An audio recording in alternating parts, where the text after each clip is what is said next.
Last night's game felt like a lot of last year's games, didn't it?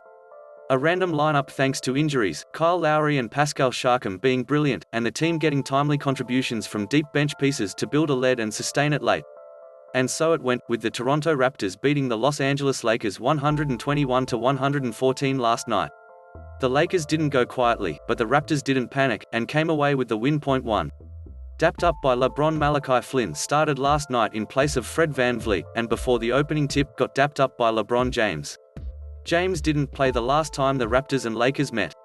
And I couldn't help but think about what a moment like that would mean for Flynn. At 22, he's been watching LeBron James play basketball for most of his entire life. Now, to start an NBA game against one of the consensus top 2 NBA players of all time? To get dapped up as a peer?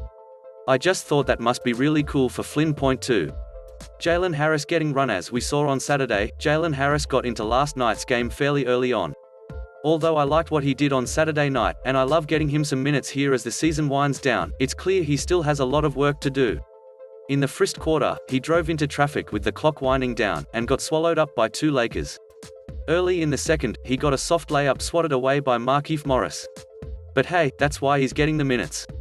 To learn and adjust his game to the NBA game.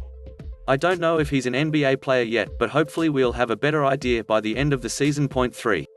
Second quarter swing. The Lakers led last night's game 53-50 with 5 minutes to go in the first half. Then, it was KLOE time. Over the next 5 minutes, Lowry drew a foul into backcourtDished to Pascal Siakam for a short JDrained, a tripleDished to Khem Birch, who drew a foulDrove through the paint on a secondary break for a layupDished to a cutting Bembry for a layupDrained. Another triple, in the front end of a 2-for-1, went coast to coast for a layup to cap the back end of the 2-for-1. Suddenly the Raptors were up by 13 as the buzzer sounded, wrapping up a 22-6 run and winning the second quarter 40-21. Lowry was brilliant. Remember, folks, there may not be a lot of Kyle Lowry games left. Enjoy them while you can. 4. Fourth quarter turnaround. The Raptors have been not so great in the fourth quarter all season, and over the previous 3 games had a -10.7 point differential in the fourth quarter. So it was a little bit alarming to see the Lakers come out and immediately shave Toronto's 17-point lead to 10 points. Thankfully, Nick Nurse didn't wait to call a timeout, and after the break, Lowry went on an 8-2 run.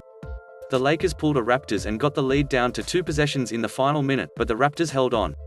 Is it something they can build on? Hopefully.